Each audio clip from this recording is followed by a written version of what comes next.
Kayama was a bright and lively 17-year-old girl living in Lagos, Nigeria.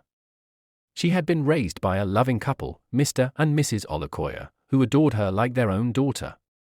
She had always known that something felt slightly off about her life, an inexplicable void she couldn't quite understand. Unknown to Kayama, her real family was just across the city. 17 years ago, her biological mother, Mrs. Adana, had given birth to twins, a boy and a girl. However, due to a cruel deception by the doctor, Mrs. Adana was told she had only given birth to a boy.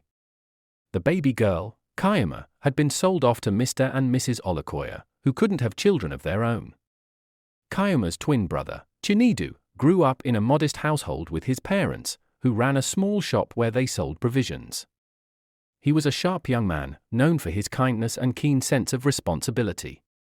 His life, however, also felt incomplete, as if a part of him was missing. Over the years, fate brought Kayama to the very shop Chinedu's parents owned. The Olukoyas lived not far away, and Kayama would frequently stop by to purchase items from the shop. Every time she visited, Mrs. Adana would stare at her for a few moments longer than usual, feeling an odd connection to the girl. Her resemblance to Chinedu was uncanny, but she dismissed it as a coincidence. After all, it was impossible, or so she thought. One day, Kayama walked into the shop to buy some groceries. Mrs. Adana, unable to shake the feeling of familiarity, decided to strike up a conversation.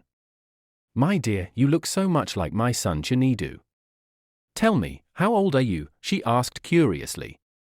"I'm 17, Ma," Kayama replied, smiling warmly. Mrs. Adana froze for a moment. Chinedu was also 17. The same age, the same striking features, the connection was too strong to ignore. Her heart raced, and she felt an overwhelming urge to learn more about this girl. She asked more questions, trying to piece together the fragment.